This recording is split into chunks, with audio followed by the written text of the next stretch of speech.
Haleluya, haleluya, haleluya. Shalom, selamat pagi Bapak Ibu, saudara-saudariku dikasih Tuhan. Hari ini kita berjumpa kembali dalam renungan dan doa kita tanggal 12 Februari tahun 2022. Saya berharap, saya berdoa kepada Tuhan, kiranya Bapak Ibu, saudara-saudariku dikasih Tuhan senantiasa mengalami kasih dan rahmat Tuhan di dalam kehidupannya. Jika ada yang dalam keadaan sakit, aku berdoa Tuhan menjamah dan menyembuhkan engkau. Jika ada dalam keadaan pergumulan yang berat, Tuhan berikan pertolongan dan jalan keluar bagimu. Dan jika ada yang mengalami keadaan yang lemah, Tuhan berikan kekuatan kepadamu.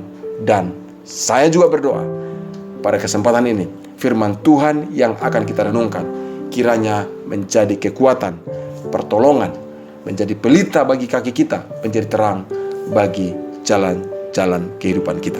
Saudara-saudariku, pada kesempatan ini saya akan membacakan kepada kita firman Tuhan dari Mazmur pasal yang ke-15, dan melaluinya kita akan merenungkan apa yang akan kita lakukan sesuai dengan tuntunan Tuhan.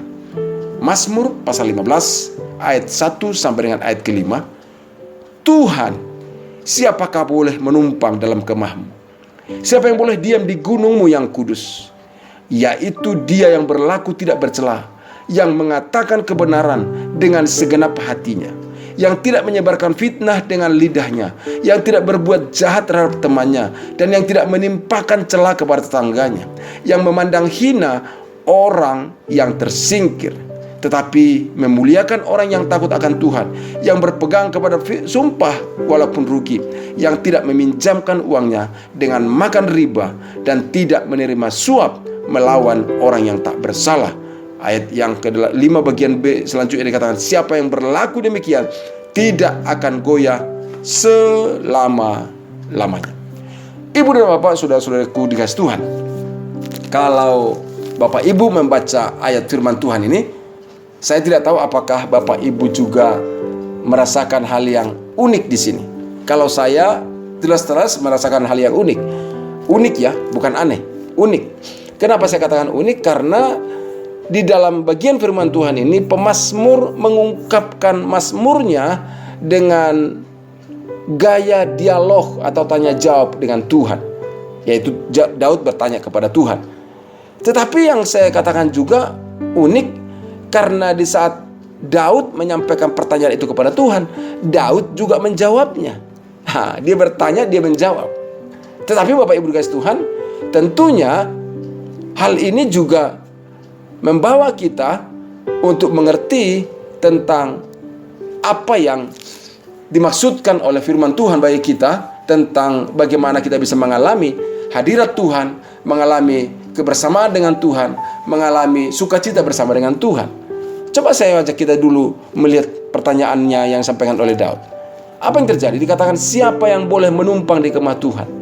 Siapa yang boleh diam di gunung Tuhan yang kudus? Apa maksud pertanyaan ini? Pertanyaan ini adalah berkaitan dengan hal tentang mengalami persekutuan, hal yang berkaitan dengan kebersamaan dengan Tuhan, mengalami hadirat Tuhan, mengalami, ya saya perlu lagi, lawatan Tuhan, mengalami sukacita bersama dengan Tuhan. Karena berbicara tentang apa? Kemah Tuhan itu kediaman Tuhan, gunung Tuhan itu juga Tuhan, kediaman Tuhan juga. Artinya mengalami persekutuan dengan Tuhan, persamaan dengan Tuhan. Itulah menjadi pertanyaan atau yang ditanyakan oleh pemazmur kepada Tuhan. Tetapi Bapak Ibu dikasih Tuhan, saya katakan dua pertanyaan yang disampaikan oleh pemazmur, dia jawab sendiri juga di dalam ayat yang kedua. Dikatakan, yaitu dia yang berlaku tidak bercela, dia yang mengatakan kebenaran, yang melakukan apa yang adil, yang mengatakan kebenaran dengan segenap hatinya, yang tidak menyebarkan fitnah dengan lidahnya, yang tidak berbuat jahat terhadap temannya, dan tidak menimpakan celah kepada tetangganya, atau juga yang memandang hina orang yang tersingkir. Dan dikatakan dalam ayat yang pertama sampai dengan ayat yang ke-5, kita lihat dijelaskan di sana orang-orang yang tidak boleh atau tidak akan bisa naik ke sana, yang tidak bisa mengalami masuk ke dalam kemah Tuhan, yang tidak bisa naik gunung Tuhan, artinya tidak akan mengalami persekutuan yang akrab dan intim dengan Tuhan. Saudaraku dikasih Tuhan, ini suatu hal yang sangat penting. Kenapa? Karena seringkali orang berkata begini, waduh saya nggak mengalami hadirat Tuhan, saya nggak mengalami apa-apa nih dalam ibadah ini. Saya tidak mengalami, habis ibadahnya tidak di gedung yang mewah sih. Ibadahnya ya pemain musiknya kurang semangat sih, jadi saya nggak merasakan hadirat Tuhan. Oh no. Mengalami hadirat Tuhan, mengalami suasana di dalam kemah Tuhan, mengalami suasana yang indah di gunung Tuhan, itu tidak tergantung kepada fasilitas yang ada, dengan cara yang ada, tidak, tapi tergantung kepada apa? Sikap hati di hadapan Tuhan. Itulah yang disampaikan oleh pemazmur di sini. Maka dia katakan bahwa orang yang bisa masuk ke rumah Tuhan atau mengalami hadirat Tuhan, mengalami persekutuan di kemah Tuhan, dikatakan tetapi memuliakan orang yang takut akan Tuhan, yang berpegang kepada sumpah walaupun rugi, yang tidak meminjamkan uangnya dengan riba, yang tidak menerima suap melawan orang yang tak bersalah. Disuap melawan orang yang tidak bersalah. Saudaraku dikasih Tuhan, orang seperti itu tidak akan mengalami hadirat Tuhan. Tapi kalau orang itu benar-benar tidak menerima suap untuk melawan orang yang tidak bersalah, tidak meminjamkan uangnya dengan riba atau fokusnya mencari keuntungan diri sendiri, saya istilahkan seperti itu, tapi dia berpegang kepada sumpah walaupun rugi, tapi dia memuliakan orang yang takut akan Tuhan atau menghormati mereka yang takut akan Tuhan, dia akan mengalami hadirat Tuhan. Bisa naik ke gunung Tuhan, bisa masuk ke kemah Tuhan. Kenapa? Karena Tuhan menghendaki orang-orang seperti itu di dalam persekutuannya. Ingat, Tuhan itu Tuhan yang penuh kasih, tapi Tuhan juga Tuhan yang kudus. Walaupun dia penuh kasih, dia tidak pernah berkompromi, tidak pernah bersekutu dengan dosa. Ingat sekali lagi tentang Adam dan Hawa. Adam dan Hawa tak dikasihi oleh Tuhan, tapi dosa itu membawa konsekuensi. Tuhan harus menunjukkan keadilannya kepada orang berbuat dosa. Oleh karena itu Bapak Ibu dikasih Tuhan, saya katakan tadi, ini suatu hal yang sangat unik dan sekaligus juga memberkati, karena ayat ini sedang menjelaskan kepada kita bagaimana mengalami atau cara mengalami hadirat Allah dan persekutuan yang intim dengan Tuhan. Bukan dengan gaya-gaya yang penuh dengan gaya, maksud saya tentang gaya ibadah kah, gaya di dalam berdoa kah, bukan itu.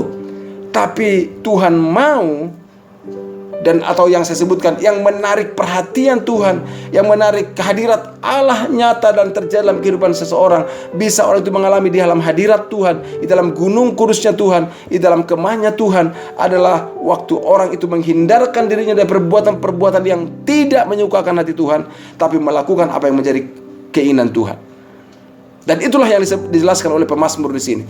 Orang yang melakukan hal-hal yang tidak dikehendaki oleh Tuhan tidak bisa masuk menumpang di kemah Tuhan, dan tidak bisa juga mengalami hadirat Tuhan dalam gunungnya Tuhan. Tetapi kalau orang melakukannya, yaitu melakukan kebenaran, mereka akan mengalami itu dalam hadirat Tuhan. Dan dikatakan orang seperti itu berlaku demikian tidak goyah selama-lamanya. Masih ingat lagu nyanyian begini? Hanya dekat Allah saja aku tenang, daripadanya lah keselamatanku, hanya Dia gunung batuku. Jadi katakan, aku tidak akan goyah selama-lamanya. Kenapa demikian Bapak Ibu dikasih Tuhan? Karena ada hadirat Tuhan, ada penyertaan Tuhan, ada kehadiran Tuhan nyata. Karena hubungannya terkoneksi dengan Tuhan, terhubung dengan Tuhan. Dan terhubungnya dengan Tuhan adalah karena hidup melakukan apa yang dikehendaki oleh Tuhan. Ingat firman Tuhan mengatakan begini, yang menjadi pemisah antara kamu dengan Tuhan adalah karena dosa dan kejahatan. Artinya kita pun tidak akan mengalami hadirat Tuhan, tidak akan mengalami persekutuan di kemah Tuhan, tidak akan mengalami suasana yang indah di gunung Tuhan, kalau hidup kita melakukan apa yang tidak berkenan kepadanya. Tidak mungkin. Tapi waktu kita melakukan apa yang menjadi kehendaknya, kita akan mengalami persekutuan yang indah dan akrab dengan Tuhan. Dan waktu kita membangun hubungan dengan Tuhan, kita terus mengizinkan Dia memurnikan, membersihkan hidup kita, hati kita, kita akan semakin mengalami hal-hal yang terbaik dari Tuhan. Ingat kisah atau perumpamaan tentang pokok anggur yang baik dengan ranting-rantingnya dalam Yohanes pasal 15. Saudaraku dikasih Tuhan, ranting terkoneksi dengan pokok anggur yang benar, dia akan mengalami hal-hal yang terbaik, apa yang tersedia dari pokok anggur itu kepada ranting-ranting tersebut. Karena hubungannya baik. Dan itulah sebabnya dikatakan kalau ada ranting yang berbuah dia akan bersihkan.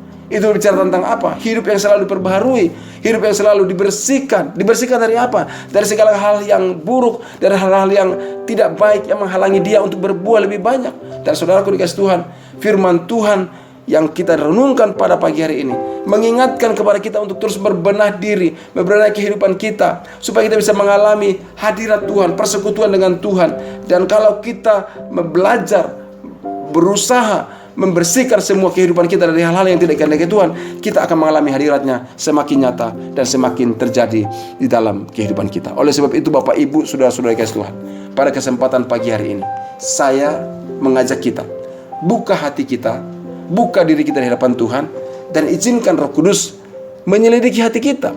Adakah hal-hal yang kita lakukan, hal-hal yang tidak dikehendaki oleh Tuhan, terkait dengan apa yang kita bacakan dalam firman Tuhan ini? Apakah ada tindakan keadilan?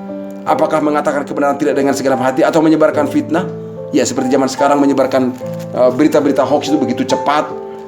Dan hati-hati, akan berurusan dengan pihak keamanan tentunya kalau melakukan seperti itu.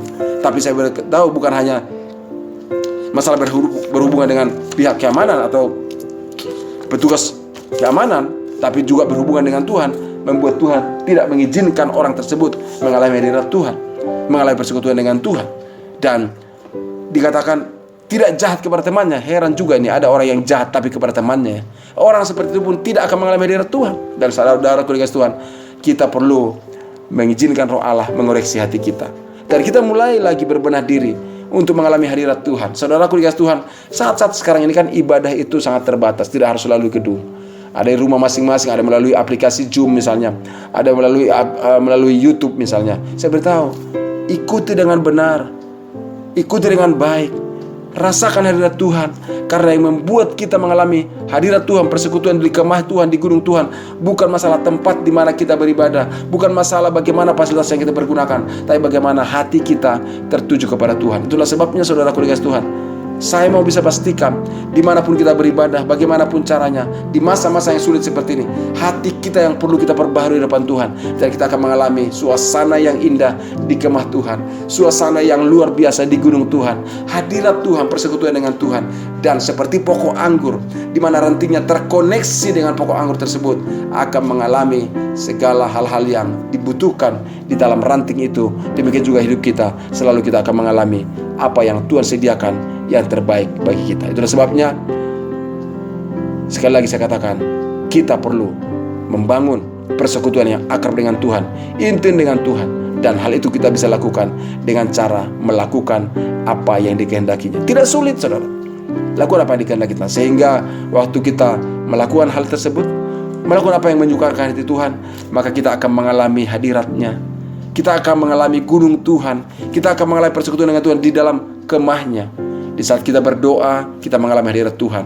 Di saat kita membaca firman Tuhan, kita mengalami lawatannya. Waktu kita memuji dan menyembah Tuhan, kita akan mengalami jamahan Tuhan dalam kehidupan kita, mengalami mujizatnya. Di saat kita berdoa, kita sungguh merasakan hadirat Tuhan.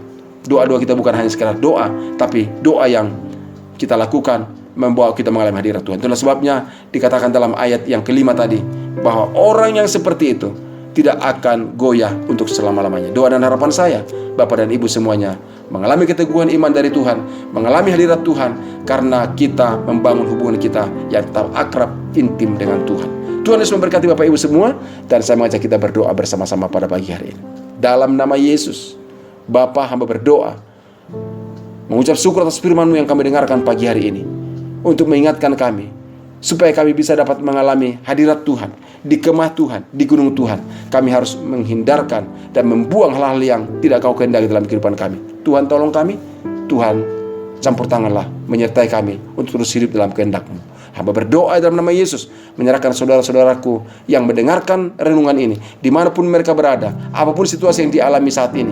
Kami berdoa, hamba berdoa dalam nama Yesus, hadirat Tuhan, lawatan Tuhan terjadi dalam kehidupan mereka, sehingga sukacitamu, damai sejahteramu, kemenangan, berkat-Mu dilimpahkan dalam hidup mereka. Apapun menjadi pergumulan persoalannya, hari ini, saat ini kami bermohon kepada-Mu Tuhan, mujizat-Mu terjadi karena kami ada dalam hadirat Tuhan. Terima kasih Bapa, di dalam nama Yesus kami berdoa dan mengucap syukur. Haleluya. Amin. Bapak dan Ibu sekalian, demikianlah renungan dan doa kita pagi hari ini. Jangan lupa jika ada pokok-pokok doa Bapak Ibu yang butuh dukungan doa, kirimkanlah melalui WA di nomor podcast ini. Dan percayalah, kita akan mengalami apa yang Tuhan siapkan bagi kita kalau kita memiliki koneksi yang selalu terjaga dengan Dia. Di hadiratnya kita akan mengalami sukacita Tuhan. Tuhan Yesus memberkati. Shalom.